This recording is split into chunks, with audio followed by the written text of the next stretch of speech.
নিষেধ করা হয়েছে। অন্য মহিলার দিকে, গায়রা মাহরাম মহিলার দিকে তাকানো যাবে না। যদি তাকাই, খালতো বোন, চাচতো বোন, মামতো বোন, এই সমস্ত মহিলাদের দিকে যদি বেপরদা অবস্থায় তাদের দিকে তাকাই, তাহলে এই চোখ কিয়ামতের মাঠে আমার বিরুদ্ধে সাক্ষ্য দিবে।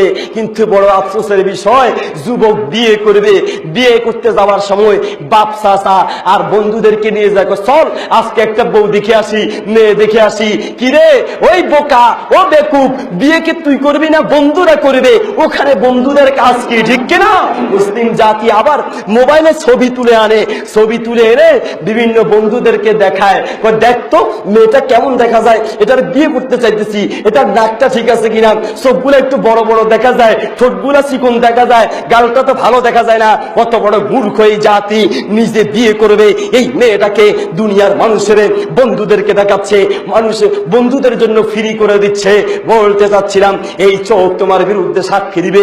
একদিন আমি এক রাস্তা দিয়ে যাচ্ছিলাম সিএনজিতে করে, আমার পাশে একজন বসে বলছে, হুজুর আপনি এক চামচ একটু মাছের দিকে তাকান, এক চামচ দেখেন। আমাকে ফেনী ভাষার কথা, এক চামচ মানে একবার দেখেন, একবার দেখা যায় আছে।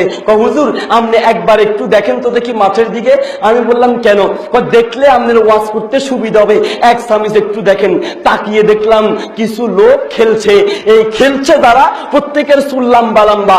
বলেন তো যারা ফুটবল খেলছে চুল লম্বা, এরা কি পুরুষ না মহিলা? মহিলা। তার মানে মহিলারা ফুটবল খেলছে।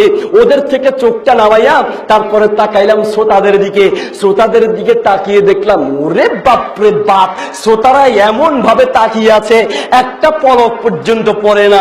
ওয়াজে বক্তার দিকে তাকাইবে এটা মনে চায় না, আলেমের চেহারার দিকে তাকাইতে মন চায়, 14 দিকে তাকায়, ওই চা নিয়ে গেলে ওই দিকেও তাকায়, একটা মানুষ আসলে ওই দিকেও তাকায়, কত দিকে যে তাকায়। আর ওখানে খেলার মাঠের দিকে সবাই একেবারে যেন জান্নাতি হুর দেখতে আসে, জান্নাতি হুর পাইছে। ওরে বাপরে বাপ, চোখের পলক পড়ে না। আমি চিন্তা করলাম, আসলে এরা কি খেলা দেখে না খেলোয়াড় দেখে? বুঝতাম পারলাম না, আসলে কি খেলা দেখে না খেলোয়াড় দেখে।